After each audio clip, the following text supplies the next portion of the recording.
So this is the endpoint where it will get the data. So where it will get the data and render it on UI. So this is how I get the data. When I click on this, it will actually click on this. It will take me to some other. So this you already know that the date format that is coming from DB is not suitable for this. But we have ways to do it, but HTML is not our target for this session, so I'm skipping it. So if I hit the save book, it should take me to. It is actually taking to get editor and ID. So that is problem. It should not redirect me to get. It should direct me to patch. Edit books method patch.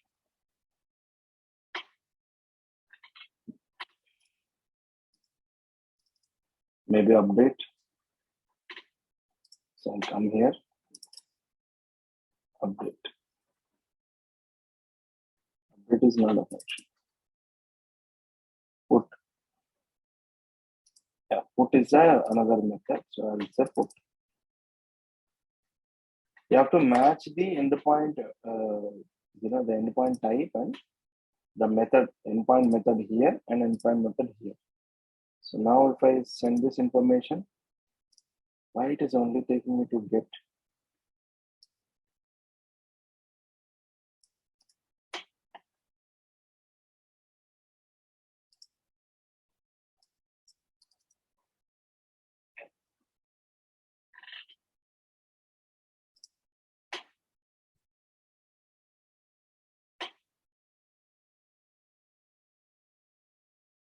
Update is not a function. I know, but oh, sorry. I should have updated this. My mistake. Both are same, but one method is put and one method is get. Get is for UA and put is for data operation. So if I go back, if I hit the edit button is coming. If I made these corrections that are missing, SQL book, it is taking me to get edit.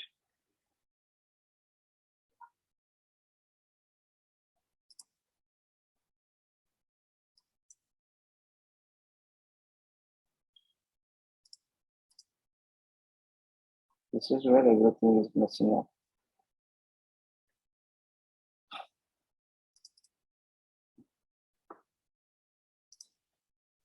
Fair enough. So we will do that. So this is not a recognizable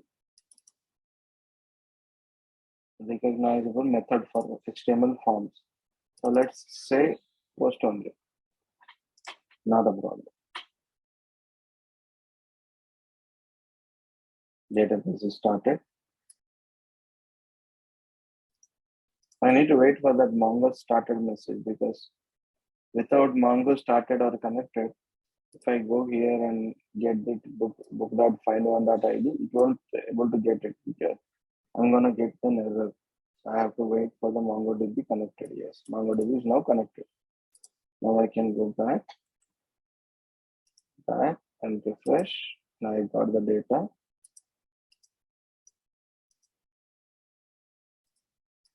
If I save book, it is taking me to edit. Cannot post, cannot find post, edit here. Edit ID.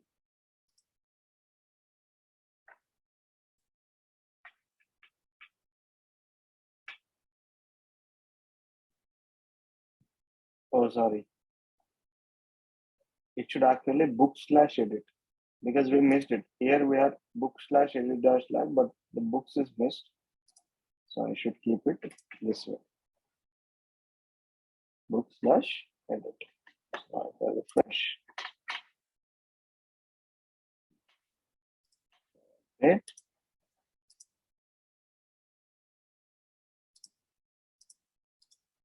I updated the record.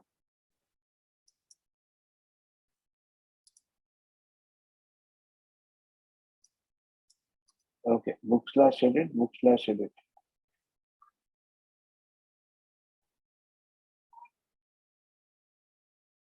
Why it is sending me here?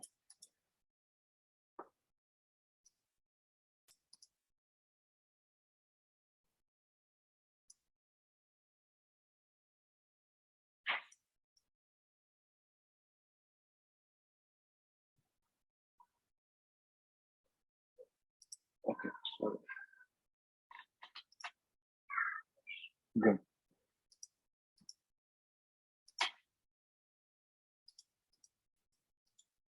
Fair enough. Now it has reached, this endpoint reached, because it is redirecting it to books. So now here I should, maybe I can res.render.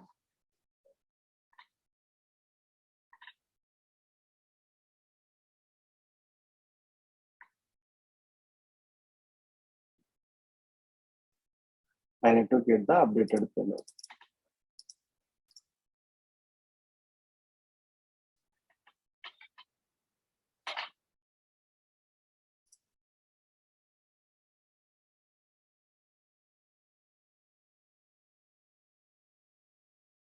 Okay, clicking on edit, 15/7/2020, and page number is 600, and save it. There's another.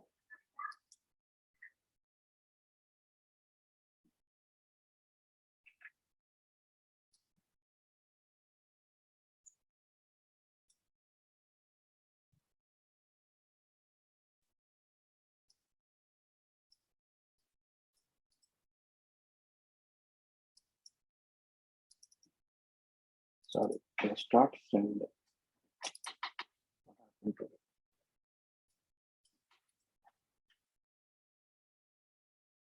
Just trying to view the updated payload, how the payload is coming, then I can save it to edit and update the date to today.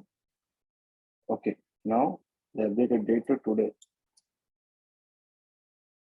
0703, yes, 600 page count is 444. That's good. So I'm getting this data information here. So all I have to do is find a record. So const response equal to, what I have to do, same like delete, await, hook dot, update one, filter ID, because I get ID,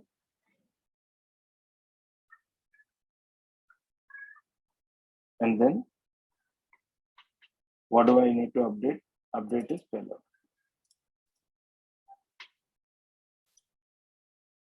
That's it. So I'm sending the entire payload to replace. That's it. Find the item with this ID, and replace that payload with this current payload. Simply. So if I come back, and if I have to go restart put instead of the book name is restart put, I will update the page name as maybe that that. So short. I save the book. Now the book name is changed, but I no longer want to send the payload, right? I just wanted to, when I edited it, the edit should be finished, and the edit, the edited, I need to see the latest book information. So what you can probably do, you can send it to home, because on the home, you probably already know the record already updated here. So when you go to home again, the books page again, you will see the latest book information. Okay. So let me go ahead and hit the books. Now the edit workflow is completely finished. So I'll go here. Instead of ordered, rich that, put it, I enter the complete name. There's a problem with this. I know the date is not being populated and the text is not being populated. So save it, rich that, put it. So I open this. I say, this time I send out. I just put it out. And one thing, there's a missing word. I updated. And I wanted to update the out. See, the latest information is here. So if I wanted to print the book status here, what can I do? I need to go to home.js.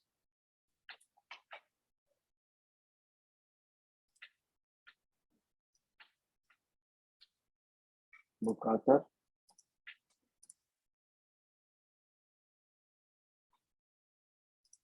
Bootstrap. Okay, just a second.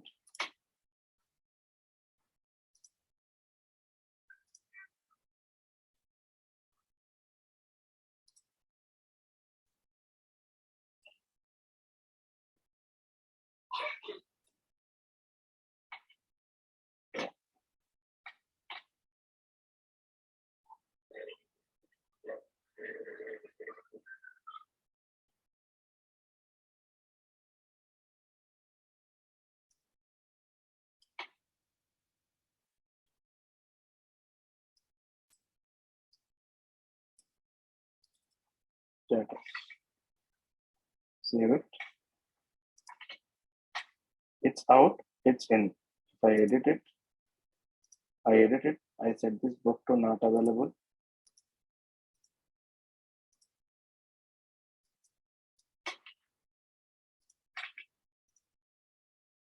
NA. Again, in.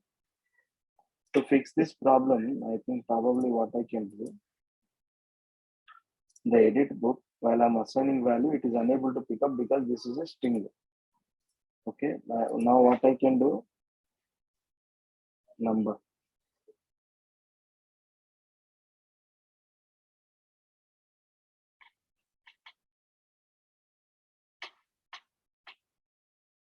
Page count is not able to pick up by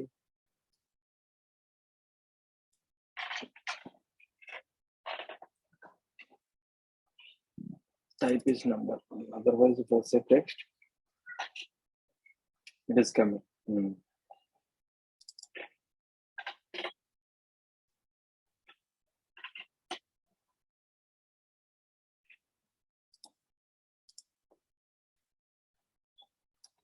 Is it not getting? It's getting 555. Okay.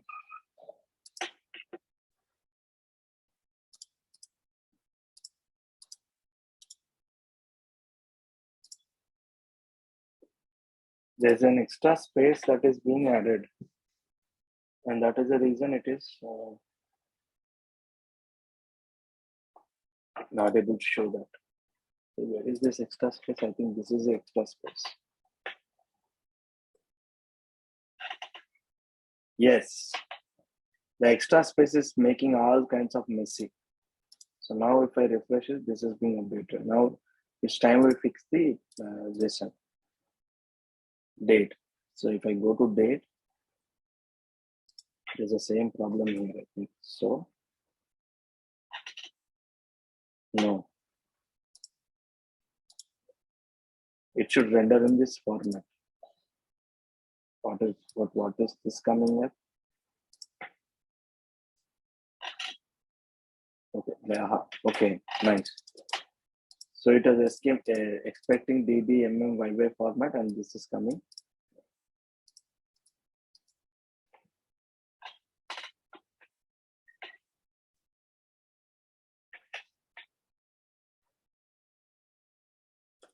Do I get that?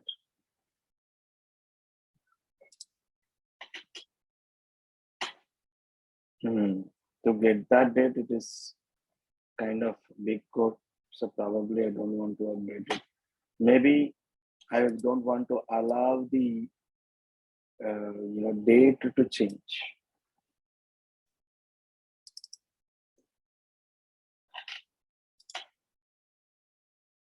You only want to update the, now I update it to save book. It's out. It's in. It's not available. So now the librarian page is also ready. Step number 1, you create a get endpoint with books, edit, and ID like this. So here you're finding that record. I find the record with the ID that is supplied in the URL and send that information to edit books. In the edit books page, I rendered all that information that I received onto the form element so that user can make the changes. So if I refresh this page, publish date shouldn't be there, right? That's fine. So now the information is populated here. I can take a call, like if there are more pages, like 560 pages and status is in, pages not been shown, out. So this is the library, and if I'm giving the book to you, if I receive the book, I say in. If I send the book outside, I'll say out. So that I'm getting it. Edit, just get the information, and then when I tried and making the changes and saving it, again you have to capture this information. For that, we have again captured another endpoint called post, and it's the same. Method is different. This page is coming on a get endpoint. When I'm saving it, the data is being taken to the post endpoint.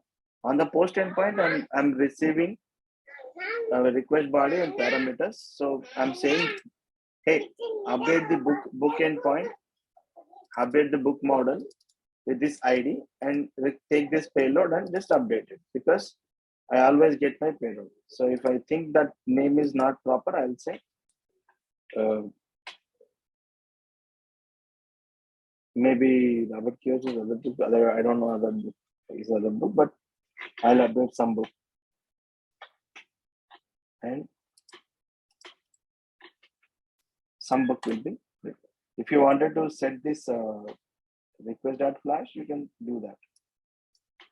What you can do, keep in the post while before you're sending it to record, updated, success, fully. See. So edit. No, it's trying to fetch that. MongoDB is not connected yet. Now it is connected. Now it will went to there. Now I'll say in record updated successfully. Just we have covered the update as well. You have any questions? No, thank you. That helped a lot. Yeah. So basically, the logic is this. If you need view, you need a get endpoint where you can render the view and send the data to do something. Or if you're capturing that information, you don't have to send the data. If you are editing it, you have to send the data, but there should be a view to edit, and you have to render the view from a get endpoint.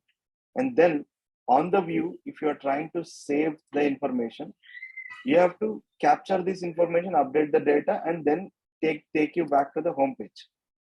So those 3 steps have to be performed on a different route where it is post. So I captured that body, updated the database, updated successfully, then set the flash and redirect it to books. Okay. So this is all good. Actually, the entire code in this page is happy path. What do we call this? Happy path. There is no way nothing that we have handled. What if this body is messed up? Okay.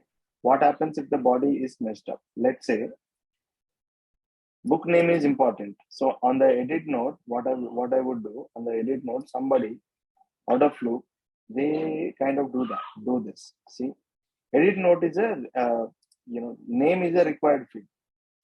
Some silly guy actually comments it. Okay. And Mongo is connected now. If I edit it, now there is no name, some silly guy, but there is no error. But if I try to save it,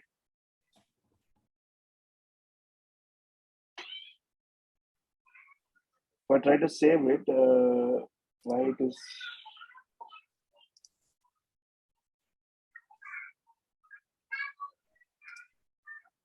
request.body shouldn't receive the title. Is it receiving? Console.log.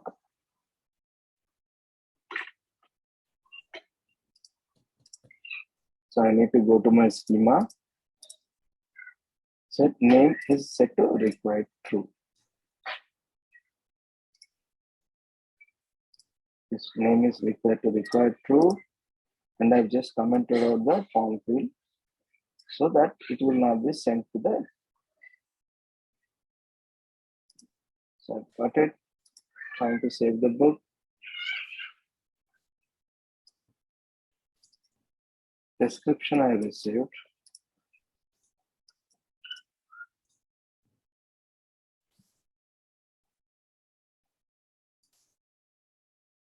Yeah, that's there lies the problem.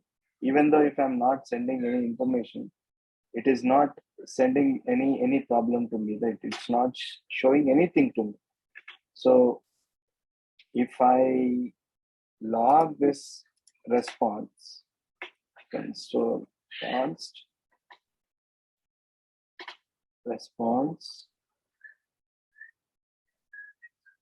So this is a happy part. You probably don't see what's happening in everything, on the database. So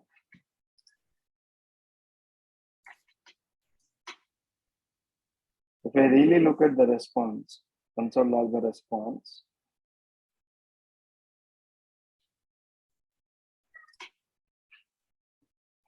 Start the MongoDB.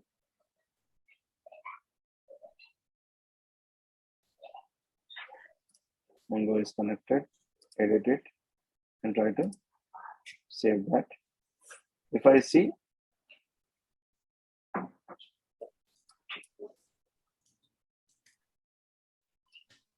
it is being updated. That record is being updated. Probably the thing that MongoDB should do is, when the schema says this is required is equals to true, and that is not passed onto the update one, because when I'm updating, it's my choice what fields I'm really updating. So it doesn't matter if I'm sending yes, node or any name or description, publisher or anything, because I already have that information on the database. So if you are updating only these fields, okay, that's fine. You can update these fields itself. So you don't have to worry about other fields, you are sending the other fields or not. But when you're updating the book and going back to add and removing one more field, name field from this section, refresh it. I'm only updating the certain fields that are available.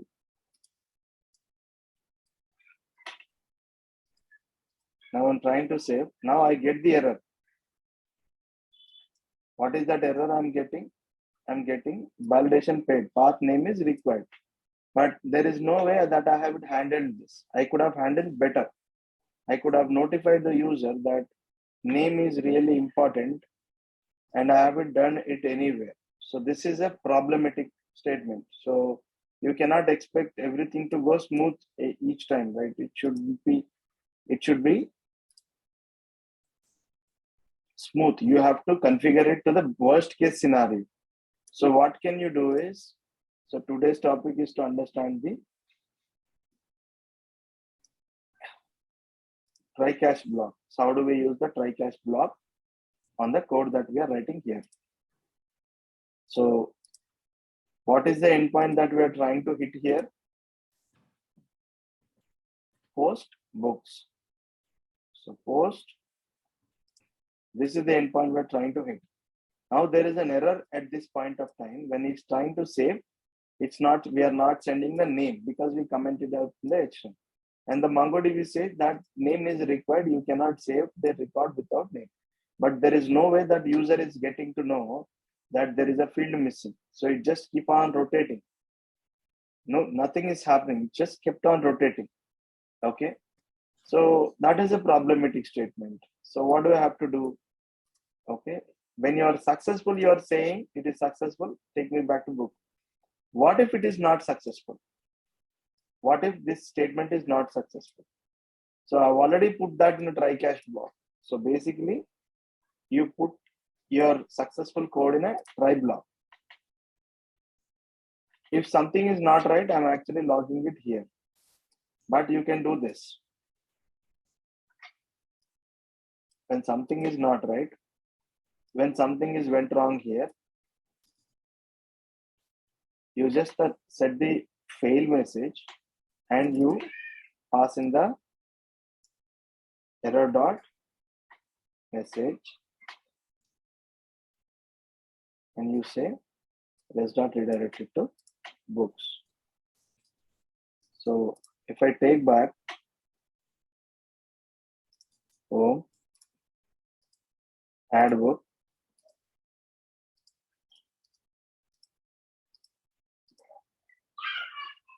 and I try this, it's still kicking me errors.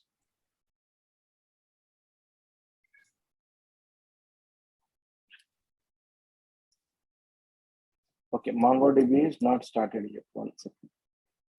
It's waiting for the MongoDB to kick in. Come on. MongoDB is connected now.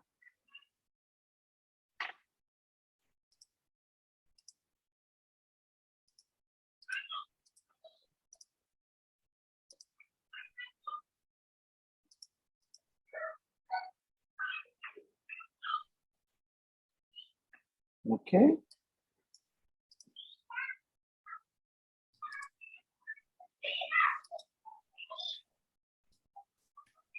Console.body, this body is logged up and there is no name in the body.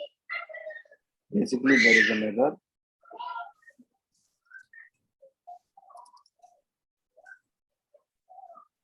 Oh, sorry. Oh my God.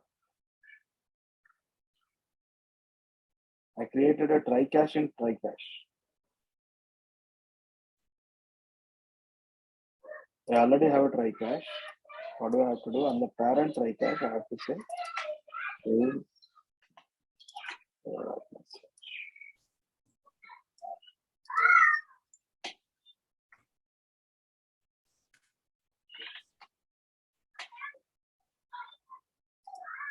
completely non-mistake.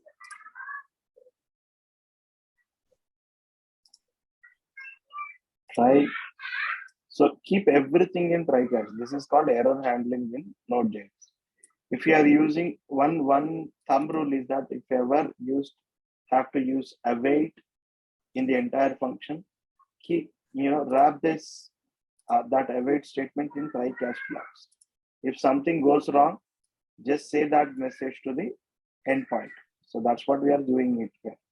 So if I try to save this new book, I'm sent back to the books. It's come to books, but have I set the correct message? Okay, I only write it to success. So what if I get the failure event? Okay, so I have to write it for fail as well. If I get the fail, iterate through fail, alert, danger,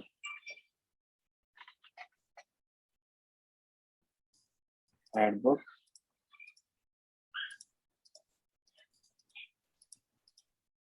some information. See, book validation failed, name is required. So it is saying book validation is failed, path name is required. So whenever I am trying to add the book now, it will now tell me properly what I am missing it. So whenever I'm trying to save it here now, with this block, I'm able to say the book validation is failed, name path is required. So now if I'm trying to add, now I get, okay, the name path is missing. So let me go back to add book and keep it back there like that. So now you fixed it. Okay. So if let me go back and update another book schema. This schema required is equals to true. There's only the name is required. ID is automatically passing. Name is required. I can set the required is also on the description. And let me go ahead on the add book EJS. Let me comment on the description. Like I'm not willing to send the description field. So if I say add book, now the description field is missing. That means the schema requirement is not meeting. The body that I'm probably trying to send it here will not have the description field, but the schema says description is required. And now when it is trying to save this, do this operation, trying to save this record, it will throw a message like description is missing. It will actually create an error here. And then it will actually reach the catch block. Then I'm capturing the error and show it in the books. See, description is required. Now, if I realize that, I'll go back and put my description and everything works perfectly. All right. So error handling I wouldn't say this is all about error handling.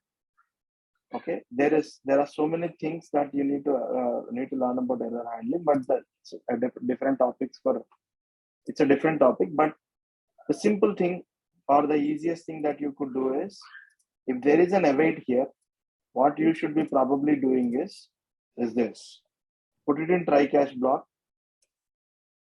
keep your code in try, and do this.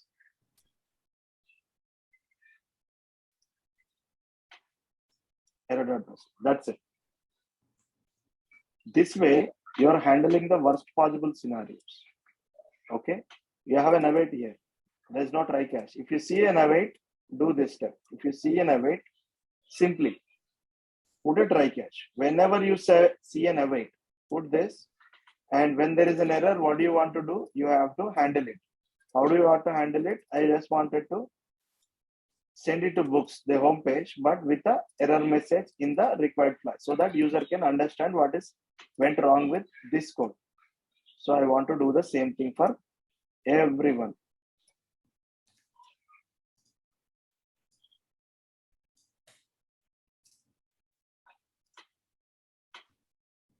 Successful this year, not successful, do this.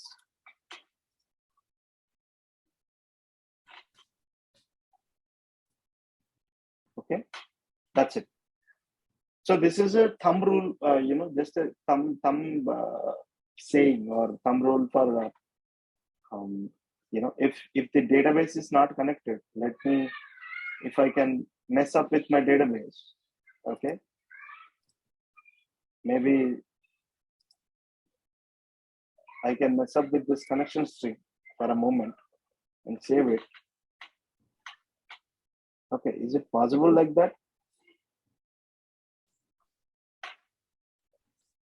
So there is an error. I messed up with the connection string. There is no connection string now.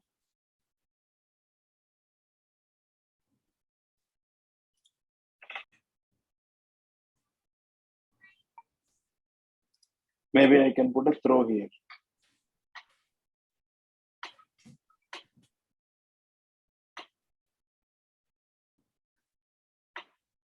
So when I'm getting that, when I'm trying to access the home page, I'm manually throwing an error.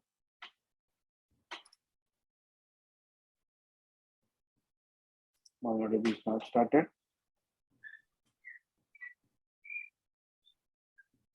I probably have to wait for every other step. What is that? So basically,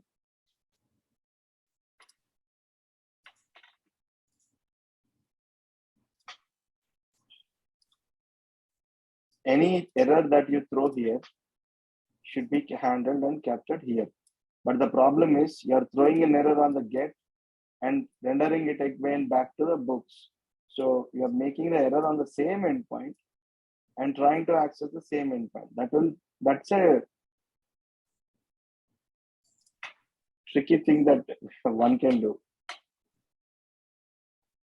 Maybe I'll stop it from deleting.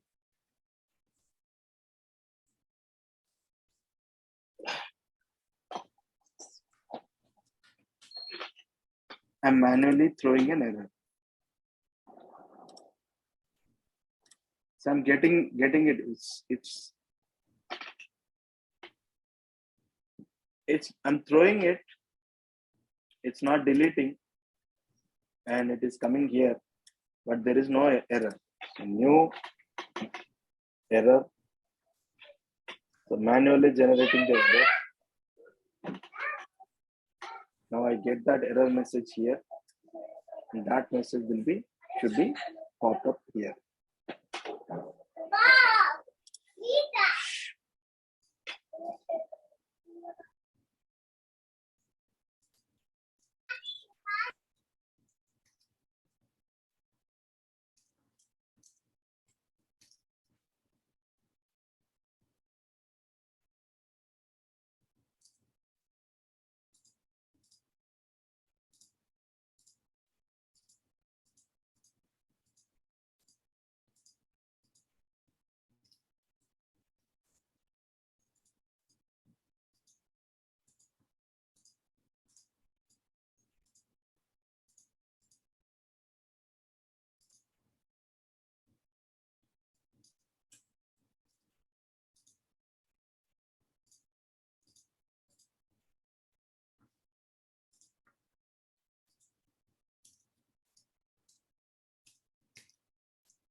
Oh, sorry, I was muted. Oh my God.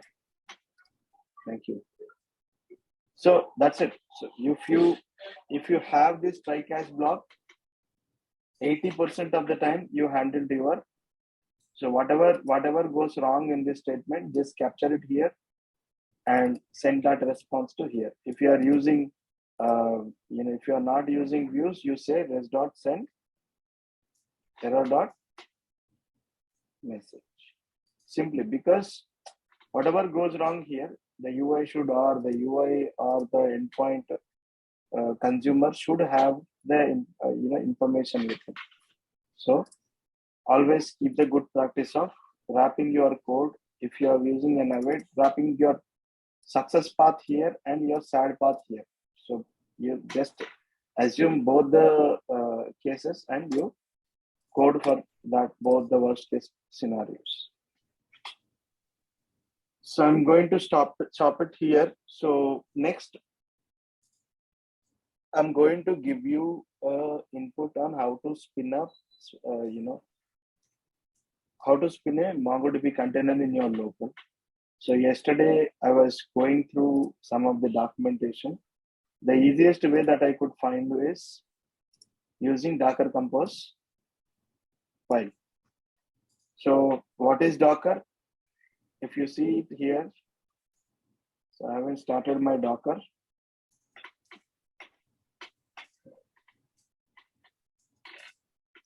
So we have a deep dive session on Docker. This particular tool, if you are able to see my screen, if not, let me know. If you are able to see my screen, this particular whale symbol, or let me take you to a website. This particular tool called Docker is a very much needed tool to know in the current world of development. So what is this Docker is that being on a Windows machine, you can create a Unix machine on your Windows machine, or you can be on a Mac machine and create a Windows container. That means, let me give you an example. Okay, let me annotate it. Any question you ask me? So try to focus and try to understand Docker. I might give you an insight towards the end of this session, but if you are eager, you can learn it now. But a very important and very useful tool, because let's say this is my machine and this is Atlas. Okay, Atlas has created a DB and given it to me. If I have to do it in local, I have to do a lot of settings. Okay, but Docker comes to rescue on that particular part, because if you have this much capacity on your machine, and it will take some capacity of your machine and create a whole new machine, whole new operating system, whole new container on that particular piece of capacity. So Docker does this called virtualization. What is virtualization? If you are using, if I'm using Mac and I need a server-like environment, let's say I developed my application, I deployed it onto Netlify. Something wrong going with Netlify, and you are unable to figure it out. With this help of Docker, what you can do is you can create the Netlify like a kind of environment in your local and see what's going wrong in your local. That is possible. So if you are wondering how, Docker has a lot of tools in it. Okay, let's say now you are a Node.js developer. Okay, you have installed Node, you have installed npm, you have installed Mongoose, you have installed so many things, and finally made your application and started running. Okay, if you are sharing that application and someone else has to work out, they have to do the same step. Am I right? They have to also install Node. If they are supposed to run that application, they also should install Node. They also should do the npm install. They also should do Node index nodemon index.js or whatever it is that you coded, and finally they will be able to see it. But with Docker, it's not the case. With Docker, you can pretty much code everything, every other step that I just talked about, like creating an operating system, installing in Node.js, installing in npm, installing npm dependencies, and running all the codes can be recorded into one single file and pack that file with our Node.js package, and they simply have to do is Docker compose up. That's it. With a small command, it will take care about spinning up an isolated operating system, do node installation, do npm install, and run npx nodemon also. Everything. So we will see that in the deep dive. If you don't understand this, Probably, don't worry. What I'm doing is, What, baby? just a second. I'm creating the Mongo. I'm saying I need the MongoDB instance, and this should be my container name, maybe Mongo.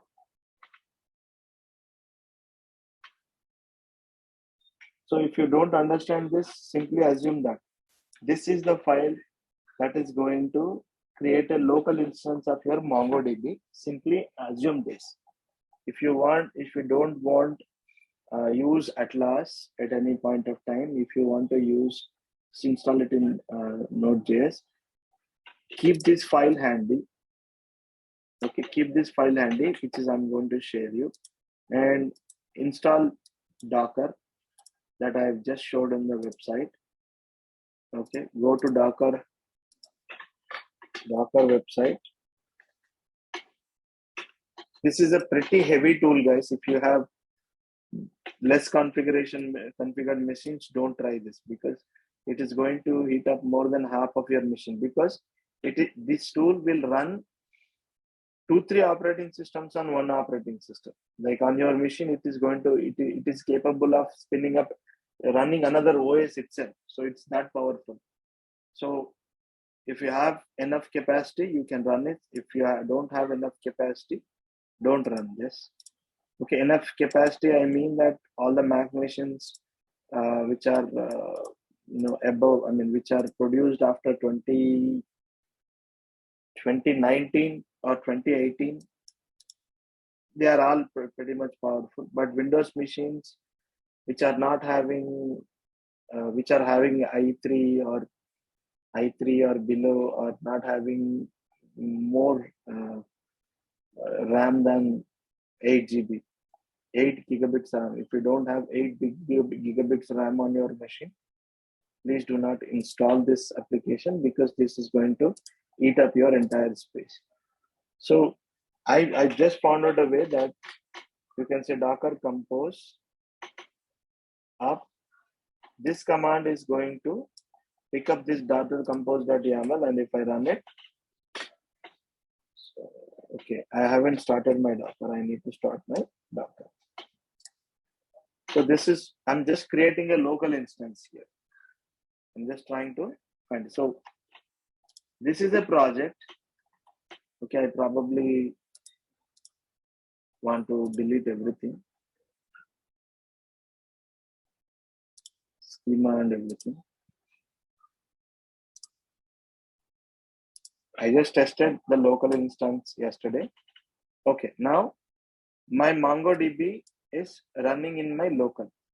So instead of run Atlas, it is running in my local. So that I can be connected very quickly. So I have my script file that is trying to connect to the MongoDB that I've created. So I don't need to send these parameters now. The connection string is very simple, this one. Earlier for Atlas, it is a big string because it's so secured and it's a server version. So now it is this string. This is localhost. So we know localhost, we've been using for a while.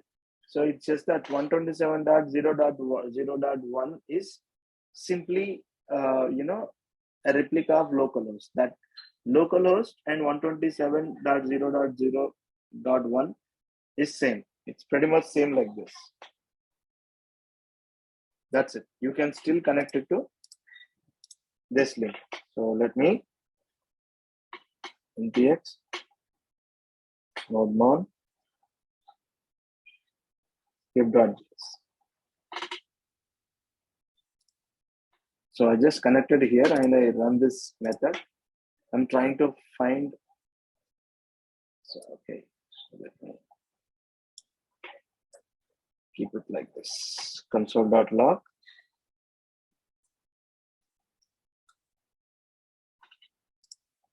Connected. It's connected to the MongoDB. So if you have Docker, I'll send the script. What I'm doing, and take the MongoDB image, create a MongoDB container called Mongo. and set up this environment variables, like this is my username, this is my password, and this is my database name, and copy that data to this folder again, and then run the MongoDB on this port. So MongoDB requires a port also, because if you're running Node, you're running it on 3000 port. MongoDB does also need a port, and this is what I'm supplying to it. You might ask me what happened with Atlas version. Atlas version is actually taking care of internally. If you're hitting an endpoint, it is taking care of retrieving the information that you're sending to that endpoint and sending it to the particular port it needs. So that's a server configuration, because that's a bigger infrastructure. So it is local machine, you have to connect it to the correct port. If you are not connecting it to the correct port, you will not be able to see, you will not be able to connect. Now I'm not getting the connected message. So if you have correct port and you are connected. So this is easy way of, it's not a, what do I call, I could have not explained it properly, but if you ever wanted to do, use this compose file and hit docker compose app command like this, and you will be able to see a Docker running on your machine locally. We have that session already planned towards the end of that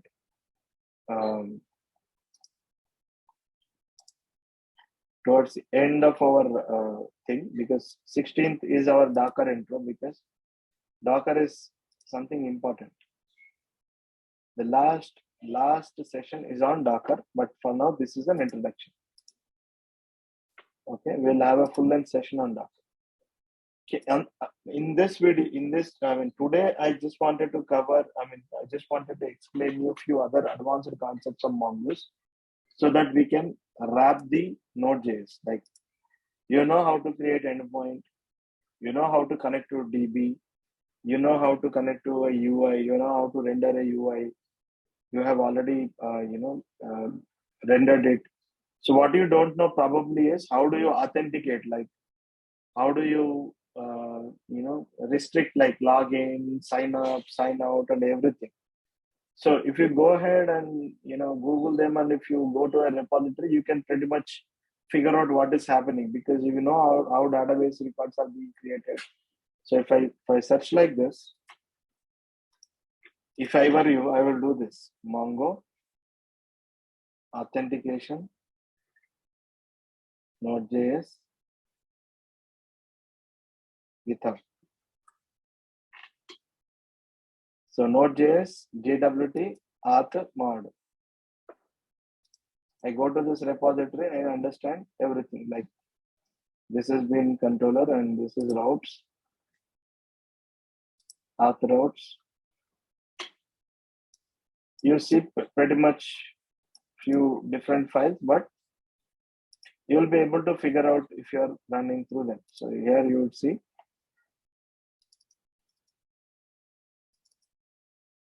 We will cover that in the next chapter, but for today, what are we missing? We're missing the knowledge on Mongoose. Like, what are the other things that you can do with Mongoose? Okay, that's the problem that we are now today I'm trying to solve. If you have little more knowledge, little more control on Mongoose, or little more understanding on Mongoose, you will have a better way of reading the, you can do pretty much perform a lot of other things. So let me remove everything. So I just tried these things yesterday.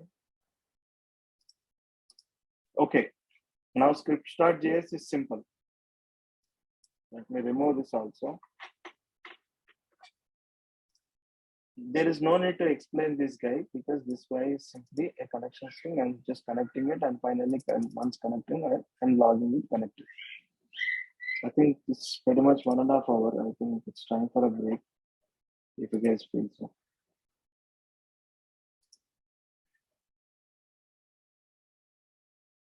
Take a 5 minutes break, guys.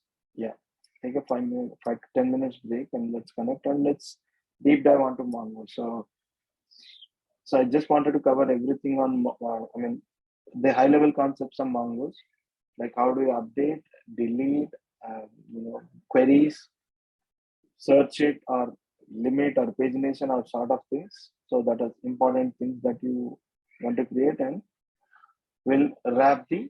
So our goal is means build developing main stack application, MongoJS, Express, Angular, and Node. So we covered MongoJS, we are going to cover, we covered Express, we didn't cover Angular, we covered Node. So in the main stack, we covered M, E, N, what are we left with? A. So a lot of people are saying why Angular React, and we will get to that debate once we back from the. I have nothing left to talk about Mongoose. We probably know a lot of things, but if you don't know a lot of things, this is where you find that. So that I would request you to go through Mongoose documentation and learn. So if you need something, if you start your application, okay. And if you need certain operation, go here and find that particular operation queries or anything, and you're probably good.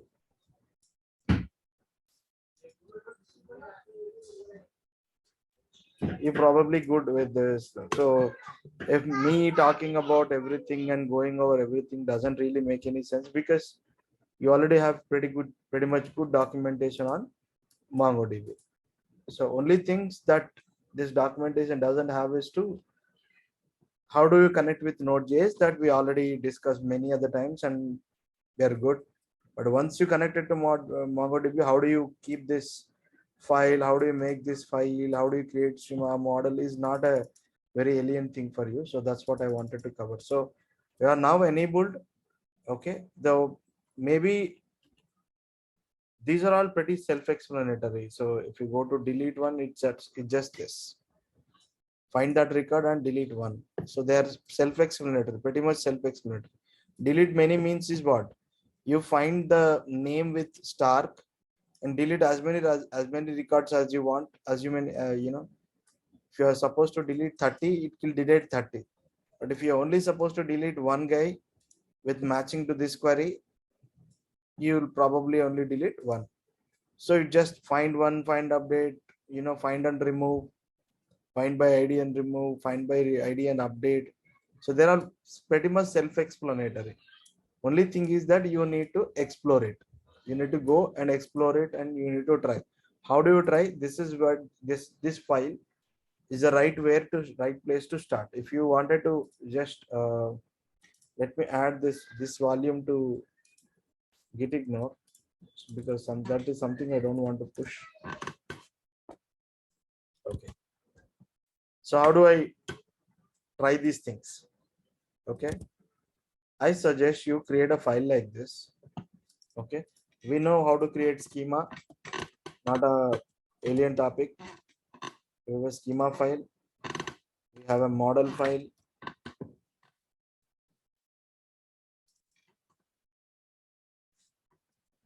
Okay.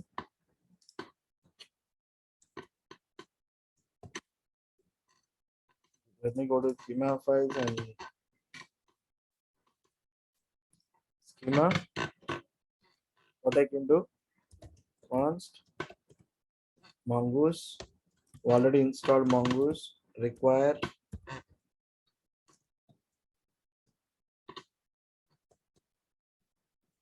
Mongoose.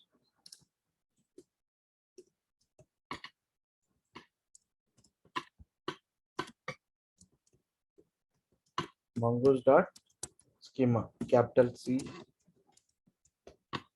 Say user schema name string age number. Okay, and you need to export this because I want to use it in other file. Module dot exports, not export exports. this particular issue has killed my time entirely. So always say exports. Oh, it is wasted my this particular me. I missed this S and has wasted my half of the day. So never do that mistake as I did. So come to my model.js.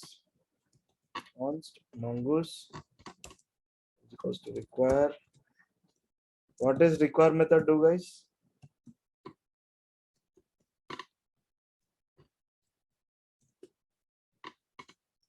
Require.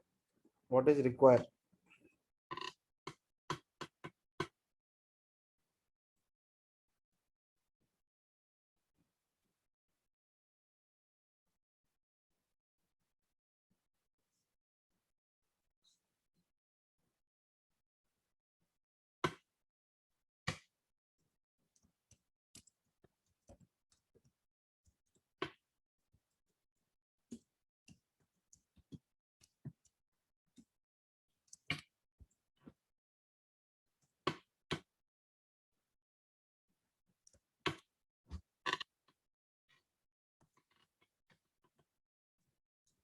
Why do we write require?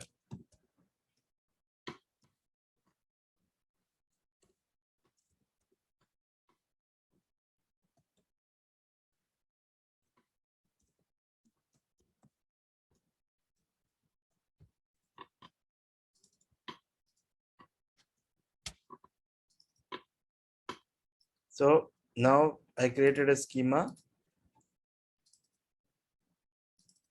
This is number, not a small letter. It's a capital letter. I created a schema. Schema is this: name called string and age called number. Now I go here. I require is a module loader. Okay. Module loader is what? If you want some module to be loaded onto your context, you give that module name. It is loading the module to the context, right? So require is a module loader. Schema is pretty much clear, and model is also pretty much clear. Why do we need schema? MongoDB is an unstructured database. Like you can store any long document you want, and each document can be different. So you don't have to have a particular structure to save the data. But if you don't have the structure at all, that makes a lot of runtime errors, because for name somebody will send a age, and for age somebody will send a name. So you have to create a foolproof concept around it. So that's why schema exists. I mean, that's not the only sole purpose, but that is main important purpose. And then you use that schema and create a model. So why do the model exist? Because you need one way to interact with one data set. You don't need 100 different ways to interact with 100 different data models. So if you created a model with user, and whenever you need something around user, you will use the user model. And if you create something else, you will use that something else. So both are two different, purpose. And both are two different entities, and you have to use them properly to get that. Now I got my driver. Okay, let me import this.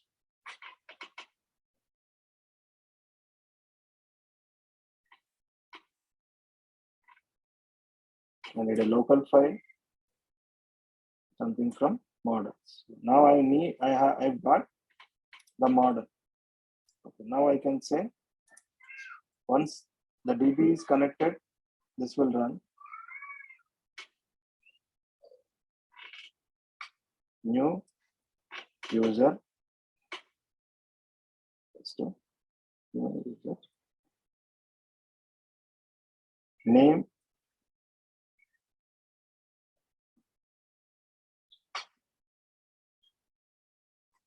And age.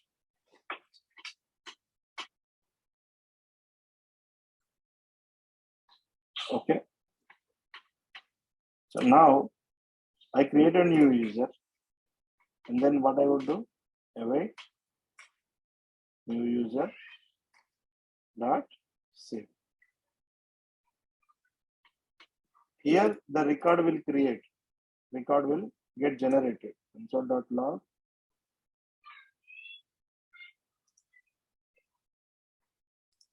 Here, the record is being saved to DB. That's it. You need to see that break.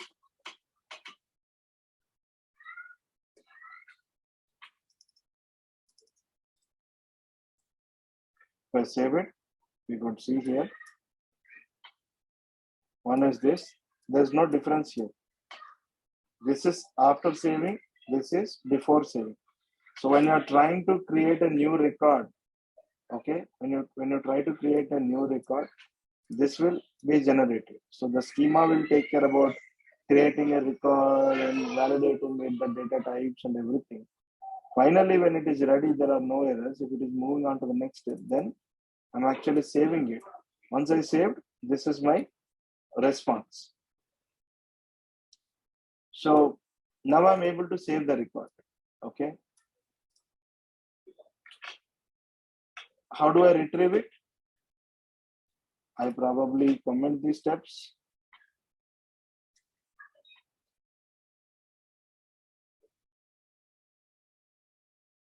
I just say point.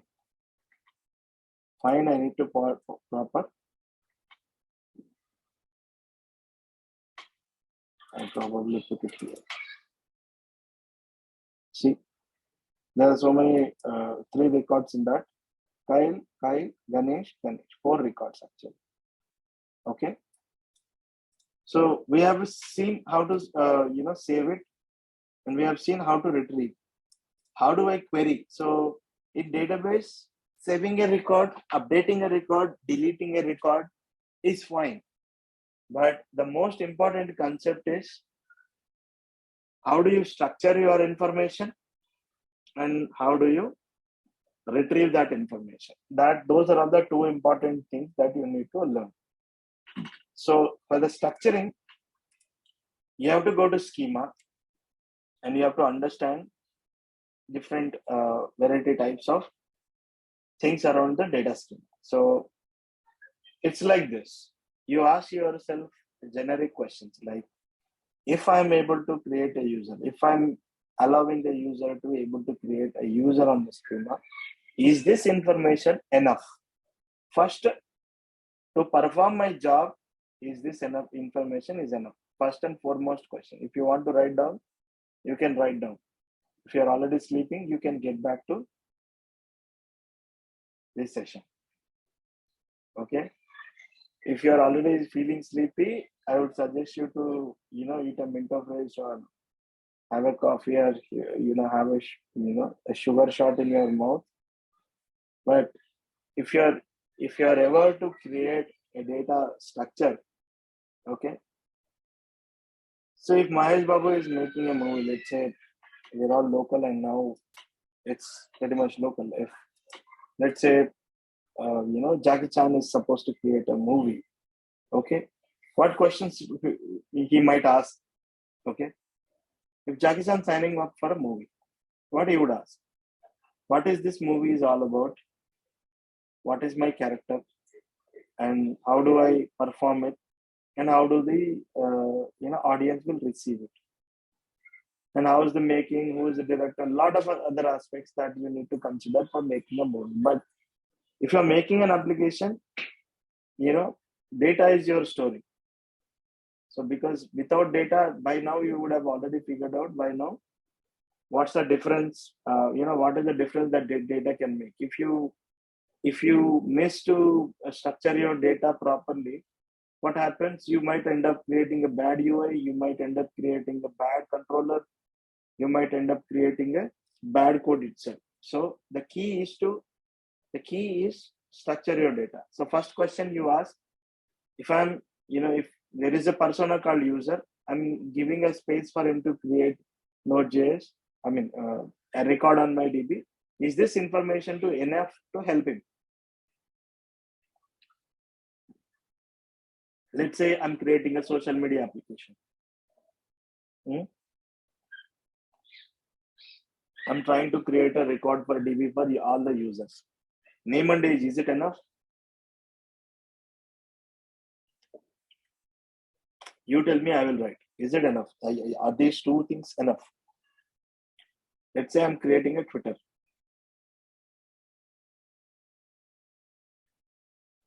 Date of birth and Yeah, DOB. What is the type? What do you expect the type? date Date. Yeah. and gender Gender. and mobile number for authentication. Mobile.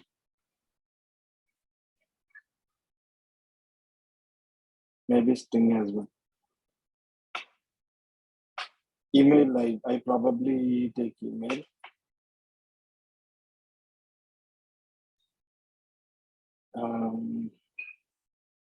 I'm probably asking for a username of his choice.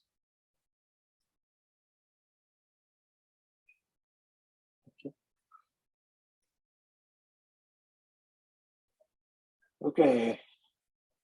First, he wants to log in. Password is also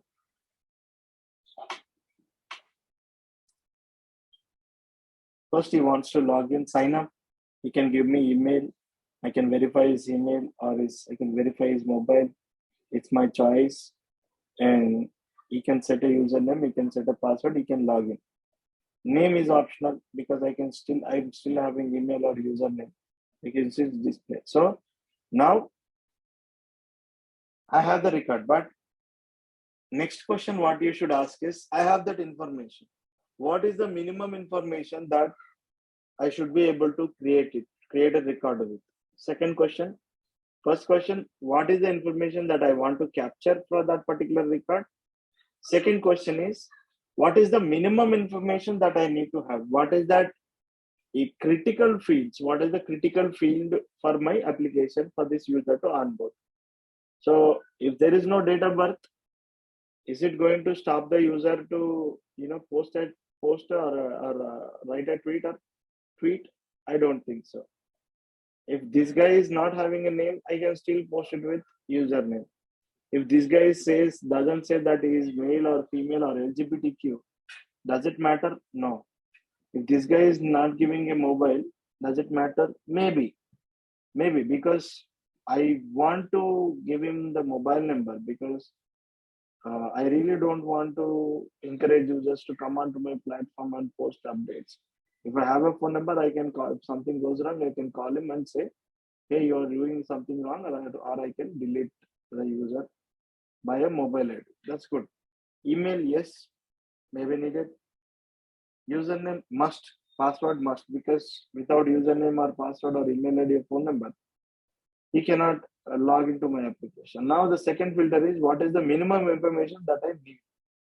The minimum information I need is, these are all the things. These are the important things. Maybe I can stop collecting message mobile for now, and for now rest of the fields, if they are not there or there, it doesn't matter for me.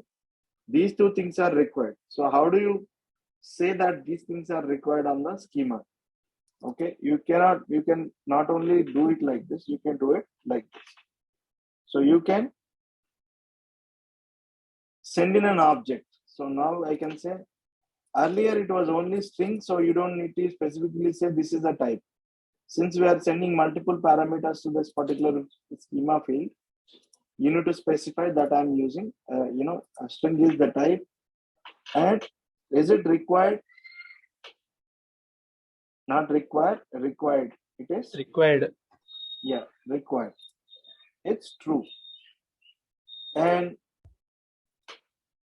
same goes with the other things. And now, should you allow multiple email IDs for a user? Like multiple users will 2-3 users use the same username or email? No, we shouldn't use. So how do we configure? Again here saying it should be unique. So when the next user trying to use the same email or same username, MongoDB is going to throw an error that this email ID is already taken. Right. Okay. right? So unique, required, unique. The rest of the things, they are pretty optional. They can be or they cannot be. And let's say you have a pretty complex schema, like wherein you have address also on this, but that makes this schema very, very big. So you can do it like this. What you can do, you can say const address schema is equals to mongoose that schema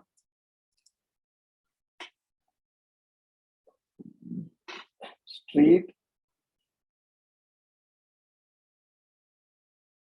string zip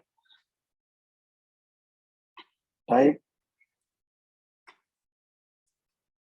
string required true. See, address is optional, but if at all you are giving, zip is required. Even if you don't give this, that is fine. At least I can figure out where is your address if you are giving me zip, because zip is that hand. So now you can say address and give this schema here. So if you have a pretty complex schema, and if you wanted to just simply have different, if you wanted to keep this simple, you can do it. You can generate other schema and append it here. So to make this look simple. So writing backend code is always simple. This guys, make your code more readable. That's the only goal. Now, I know what information should capture. I know what is the minimum information that I can capture. Next, the question is that how do you structure it? Okay, how do you structure your information? So you can keep it like this. Second is that, third is that if a user is being created, there can be other thing called post. So my user is going to post a tweet. Okay, you can simply create a Twitter kind of application with this knowledge if you're paying attention. So I can create another schema called tweet. And definitely there is a relationship. Okay. So let's say const tweet schema is equals to mongoose dot schema. Okay. Sorry, I forgot. See, first question, we got the data. Second question, we got the required information. Third question is audit. So how do I audit my information? Let's say if you run into some kind of issue, okay? You need to figure out when there is issue happened and who created the issue. So for that, keep these three kinds of fields mandatory on all the schemas. What is that? Created at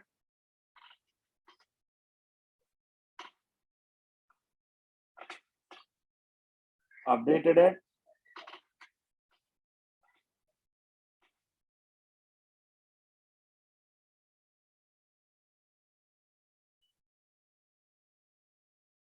last updated by.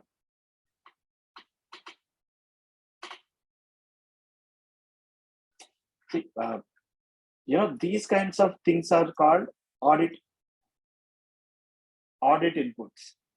So if at all you're debugging some issue or something wrong with the data and you wanted to know when there's an update and who made the update. So this is not really critical for business. This is not really critical for application, but it is critical for auditing. So you need to capture information that is required for the application You need to set the minimum requirement fields. What is the minimum? What is the data? The minimum data that I can get, you can create a record, and how you should, how a data set, how you should debug that information. If you're supposed in future, if you're supposed to debug that information, what are the important fields that I need to capture? That is the third question that you can ask over the schema separation. Of course, schema separating like address schema there, it is really important. But when it when it is compared to the created update or last updated one, these kinds of fields, it's just needed. So data, minimum data, and audit data. Now in MongoDB, there is a type called ref. Okay, what is that? Is that in can anyone talk about the relational databases? Yeah, in relational databases, there will be keys, primary key, foreign key.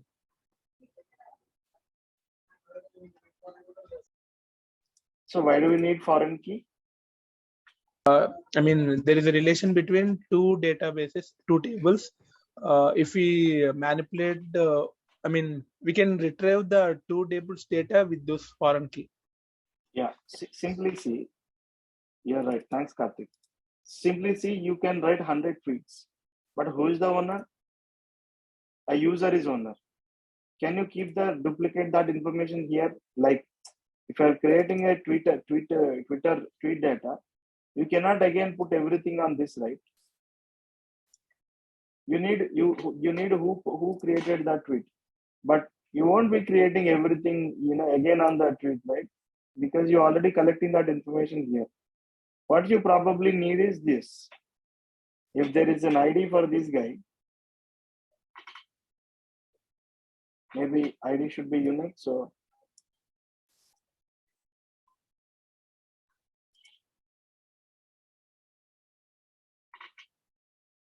okay, I say user ID. Okay, then I would say Mongoose dot schema types dot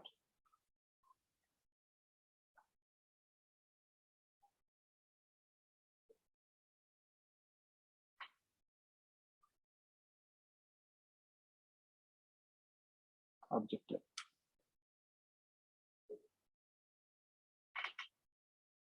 Okay, so if I have to type it, I'll do it like this. Type and ref user.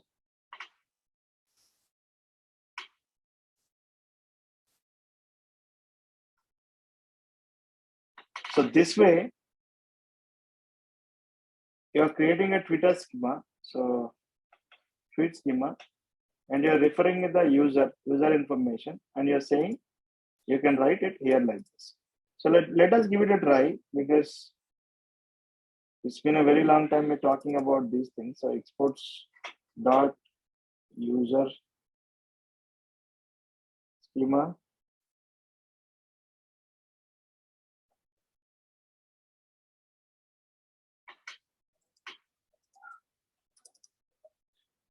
tweet schema. Okay.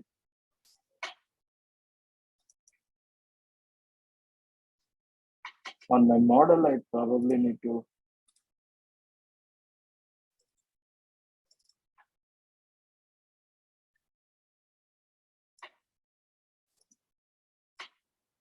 import both. I should create the same tweet.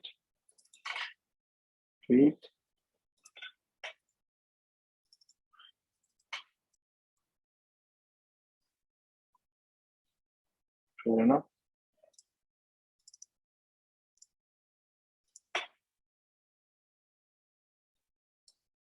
I'm exporting two as of now, so You can simply do it like this instead of doing this way. Quit and use. This way also works. Probably don't work. User.find. Yeah, that's a problem because now I have to import specific.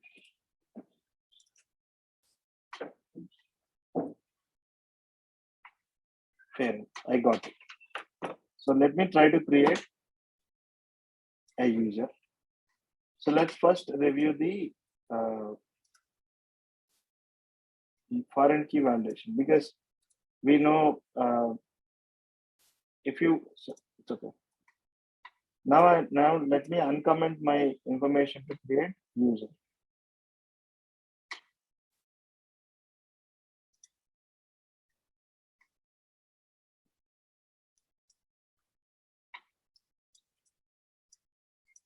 I have to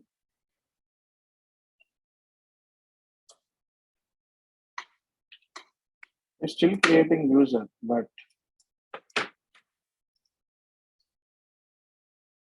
it's not throwing an error.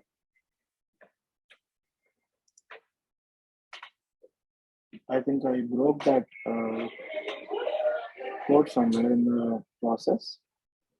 It's not taking me to user, probably somewhere I messed it up.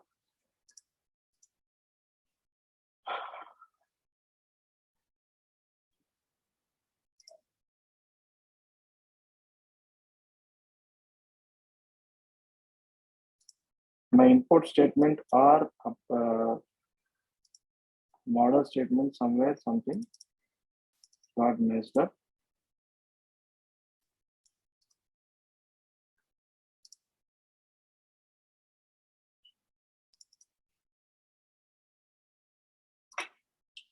Maybe I can do this.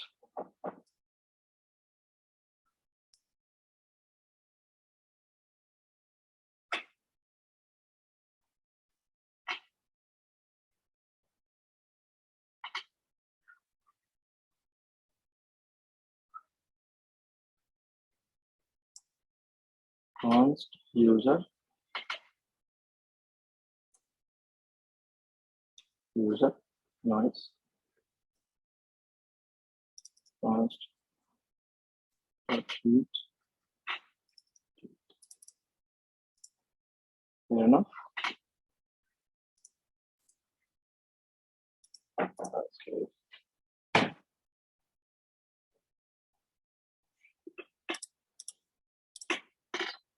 Because if I try to save this record,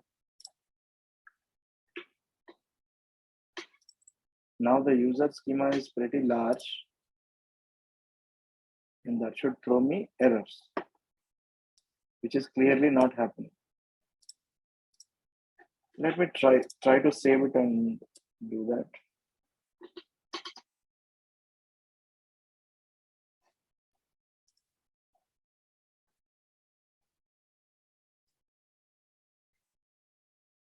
User dot, sorry, new user dot, save.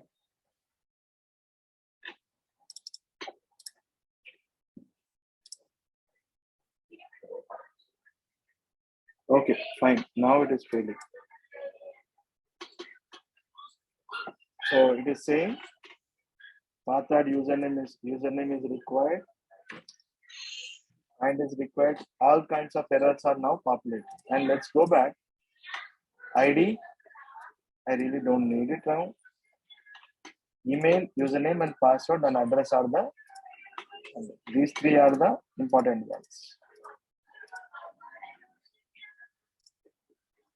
So, email,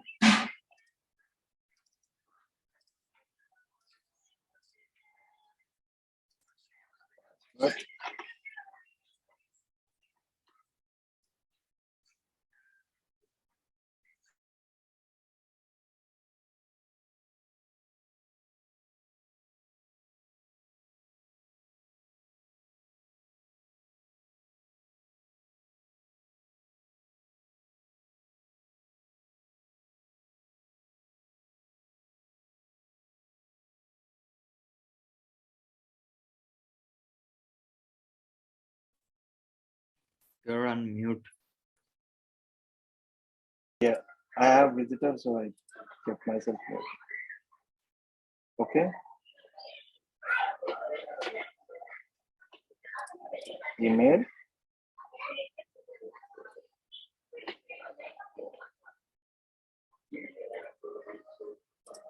Okay. Still ID is required, so I don't need ID. I made correct. Show promise pending. Good. Now this record is being saved because why promise is pending? I have said await. Now email password is now created. If I have to save it again, there is a weird thing happening because I clearly said email should be unique. If I'm trying to create another record, it is keep on creating. It is 624. Is it? It is creating same user. Unique is true.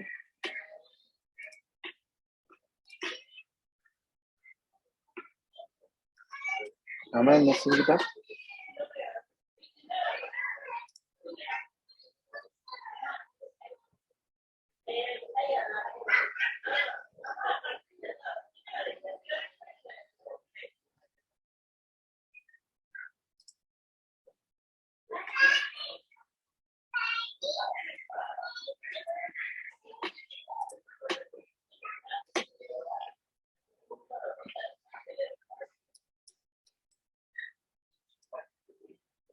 Email must be unique. Yeah, that's what I'm doing.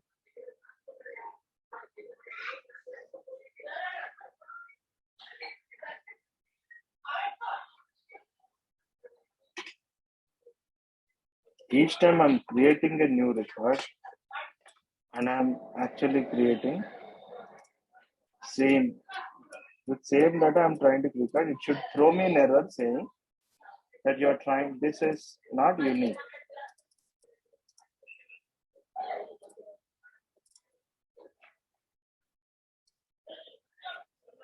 Is it saving the same record again and again? Let me try to find out.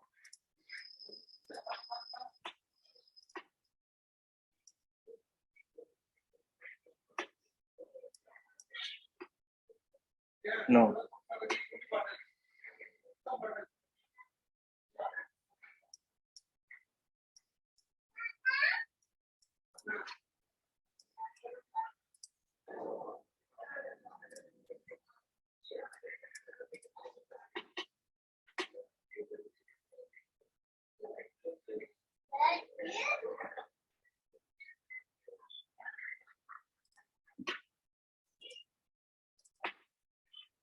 Okay. The validations are not really being kicked in. Unique validation not being kicked in if I am trying to save a new record. That is really weird.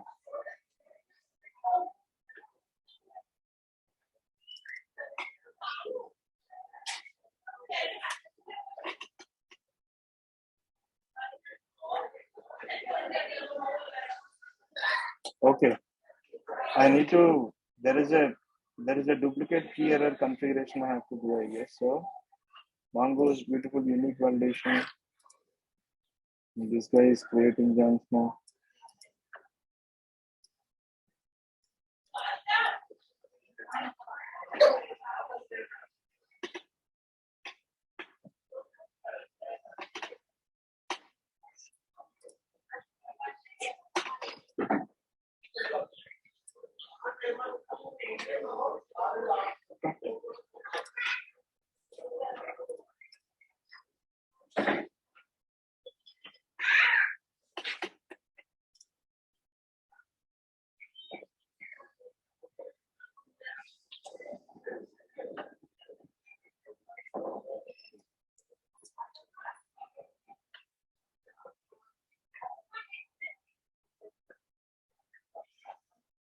I did the same thing. Okay, I think I'm unable to figure out that issue right now, and I don't want to waste the time around. I probably get to the thing of it, but this validation should work. I think there is some kind of issue that I'm unable to right now get my head into, but I can always get back. So second is foreign key relationship. Okay, I can try save a tweet like this. I have the tweet model. I have a user ID is already here. So const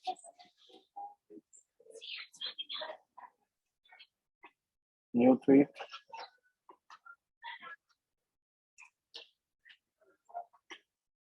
New tweet. And this tweet line needs what the schema expects you to pass in text.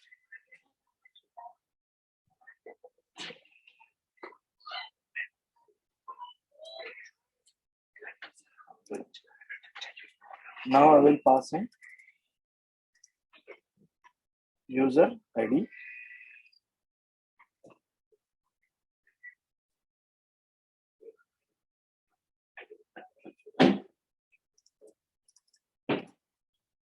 Const s is equals to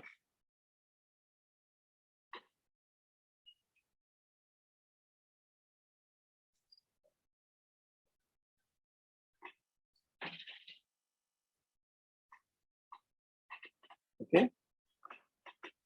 Now if you see, I have got the user ID saved against each tweet, and if I wanted to populate that data, like if I wanted to retrieve, so let me try to get that information. Now I've saved a tweet and command slash not retrieve, find a tweet. Okay. On tweet. Sorry, rest is equal to wait tweet dot find. I got my tweet. Okay, and the user ID is this. And if I say dot select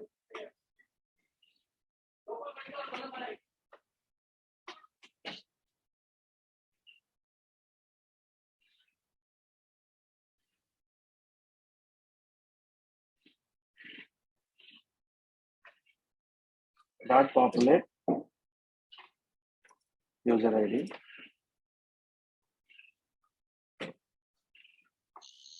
This way, with this one particular method, in the user ID section, I'm getting that one particular user information, whole information.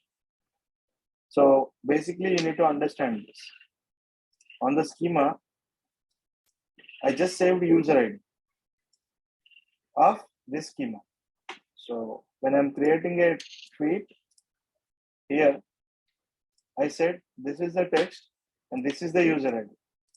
But in the schema, I said this is a user ID and the type is object, MongoDB's object ID, but the reference is users table, this schema.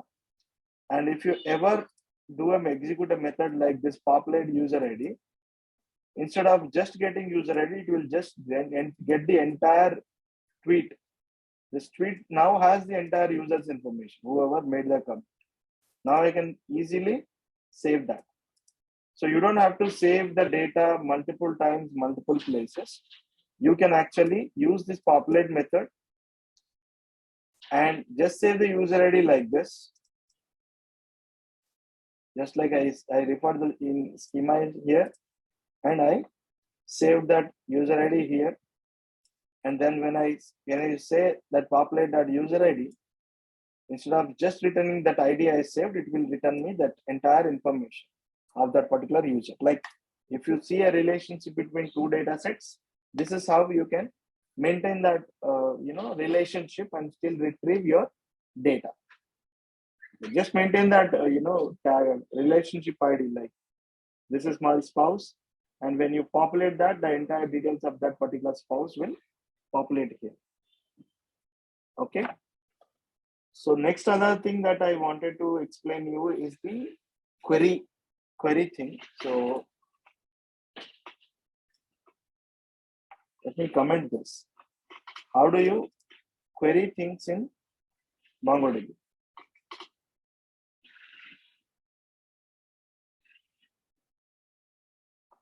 So I'm just giving an overview, guys. Again, this is not the only place you learn the entire thing, but I'm just trying to make sense. So you can say where name equals to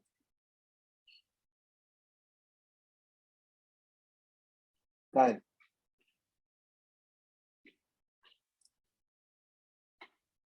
So I'm trying to find where the field called name is equals to Kyle is this. Only return those records that have the name column set to equal. The key called name has it. And if I say Ganesh, I'll retrieve records that have Ganesh. Okay. So if I wanted to change my query on age, you can say dot greater than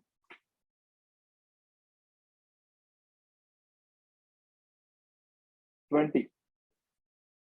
I get pretty much all the records. So I get 21, 100, and 101. And you can say dot less than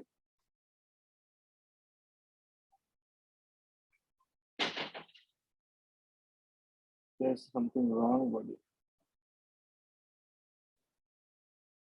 Less than 5. Are there any records that are less than 5? No, 0. And if you want, more than 10, but only you need 1.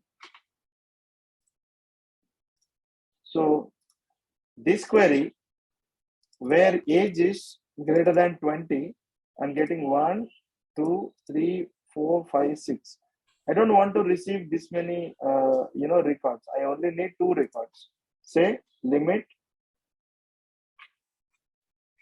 2. Now, if you go back and save it, you only get 2 records. Or if you limit it to 1, you'll only get 1 record. So you can change this query like this. Again, where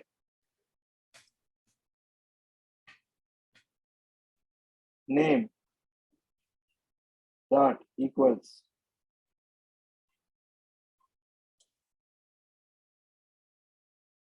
Ganesh. There's only 1. Okay. If I remove that limit, I get 2. So you can query pretty much whatever the way you want, but I just wanted to give you the taste of it. But if you just hardly look at the,